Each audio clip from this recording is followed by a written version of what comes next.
Um curso em milagres. Livro de exercícios. Lição 151. Todas as coisas são ecos da voz de Deus. 1. Ninguém pode julgar com base em evidência parcial. Isso não é julgamento. É apenas uma opinião baseada na ignorância e na dúvida. A sua aparente certeza não passa de um disfarce para a incerteza que quer ocultar. Ela precisa de uma defesa irracional, porque é irracional. E a sua defesa parece ser forte, convincente e indubitável, devido a todas as dúvidas subjacentes. 2. Tu não pareces duvidar do mundo que vês. Não questionas realmente o que te é mostrado através dos olhos do corpo. Tampouco te perguntas por que acredita nele, embora já tenhas aprendido há muito tempo que os teus sentidos, de fato, enganam. Acreditares nos teus sentidos até o último detalhe que te reportam é ainda mais estranho quando fazes uma pausa para recordar com que frequência, de fato, eles têm sido testemunhas falhas. Por que razão confiarias neles tão implicitamente? Por que razão, se não pela dúvida subjacente que queres esconder, fazendo da certeza um espetáculo? 3. Como podes julgar? Teu julgamento baseia-se no testemunho que te oferecem os teus sentidos. No entanto, jamais houve testemunho mais falso do que esse. Mas de que outra forma julgas o mundo que vês? Depositas uma fé patética no que os teus olhos e ouvidos reportam. Pensas que os teus dedos tocam a realidade e se fecham sobre a verdade. Essa é a consciência que compreendes e pensa ser mais real do que o que é testemunhado pela eterna voz, pelo próprio Deus. 4. Isso pode ser um julgamento? A ti foi pedido com frequência que se abstivesses de julgar. Não que isso seja um direito que te é recusado. Não podes julgar. Podes meramente acreditar nos julgamentos do ego, que são todos falsos. Ele guia cuidadosamente os teus sentidos para provar o quanto és fraco, o quanto és indefeso e amedrontado, o quanto vives apreensivo com a punição justa, o quanto és enegrecido pelo pecado e miserável na tua culpa. 5. Uma coisa da qual ele fala e que ainda quer defender, ele te diz que é o que tu és. E acreditas que isso é assim com uma certeza obstinada. No entanto, lá no fundo permanece a dúvida oculta de que ele próprio não acredite no que te mostra com tanta convicção como se fosse a realidade. Ele só condena a si mesmo. É dentro de si próprio que vê a culpa. É o seu próprio desespero que ele vê em ti. 6. Não des ouvidos à voz do ego. Os testemunhos que ele te envia para te provar que o mal que está nele é teu são falsos e falam com certeza de algo que não conhecem. A fé que tens nele é cega, porque não queres compartilhar as dúvidas que o próprio Senhor desses testemunhos não consegue subjugar completamente. Acreditas que duvidar dos seus vassalos é duvidar de ti mesmo. 7. No entanto, tens que aprender a duvidar que a evidência que te trazem desobstruirá o caminho para que reconheças a ti mesmo e a deixar que apenas a voz, por Deus, seja o juiz do que é digno da tua própria crença. Ele não te dirá que o teu irmão deve ser julgado pelo que teus olhos contemplam, nem pelo que a boca do corpo do teu irmão diz aos teus ouvidos, nem pelo que o toque dos teus dedos te reporta sobre ele.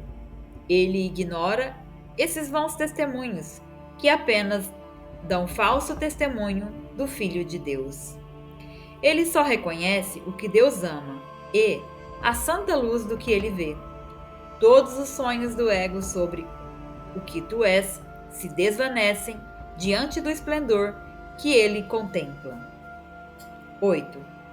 Deixa que ele seja o juiz do que tu és, pois ele tem a certeza na qual não há dúvidas, já que se baseia em certeza tão grande que qualquer dúvida fica sem significado diante da sua face.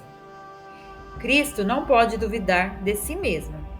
A voz por Deus só pode honrá-lo, regozijando-se na sua perfeita e eterna impecabilidade.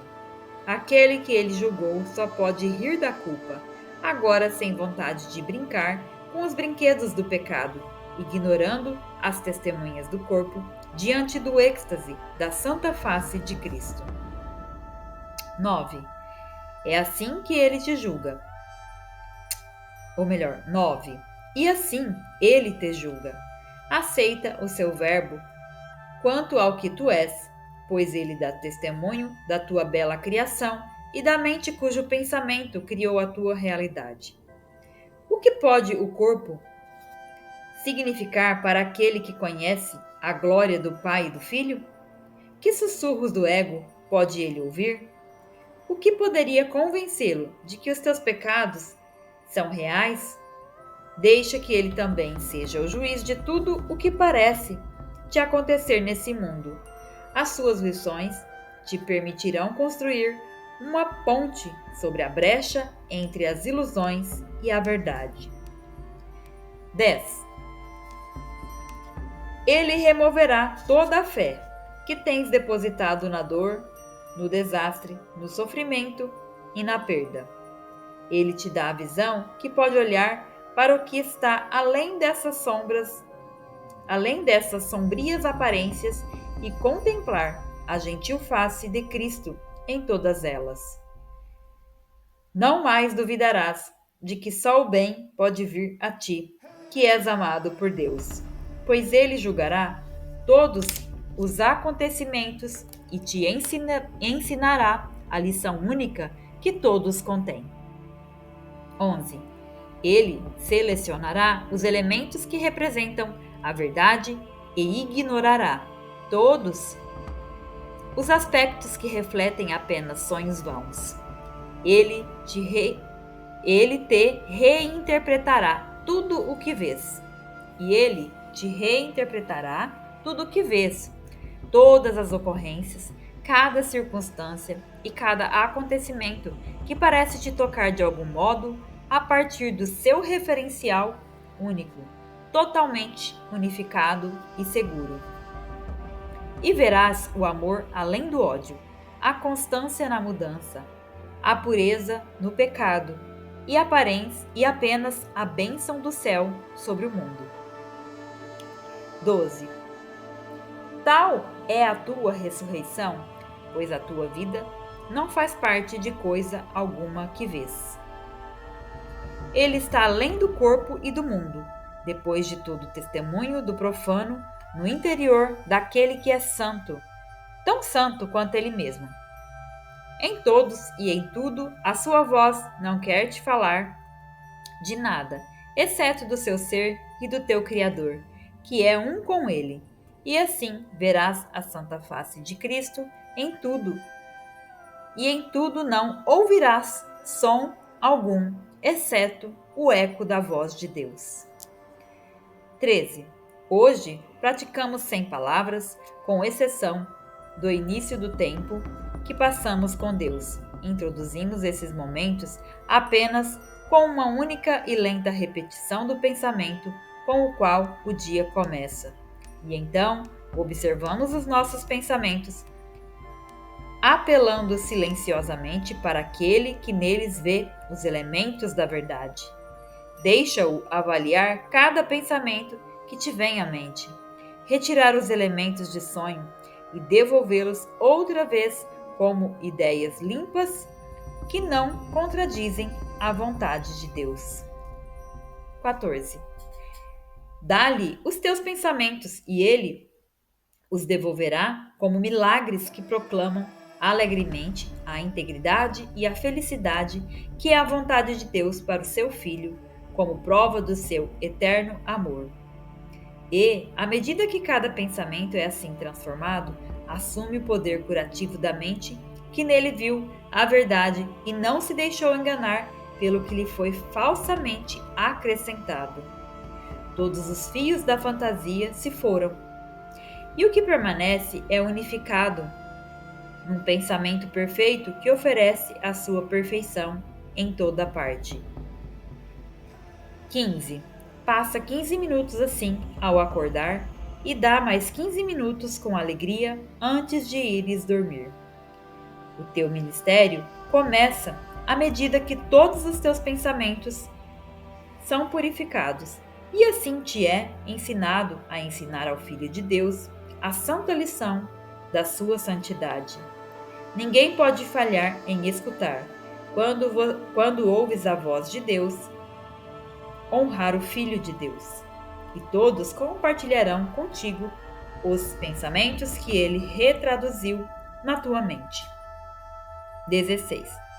Tal é a tua Páscoa, e assim depositas a tua dádiva de lírios brancos como a neve sobre o mundo, substituindo as testemunhas do pecado e da morte.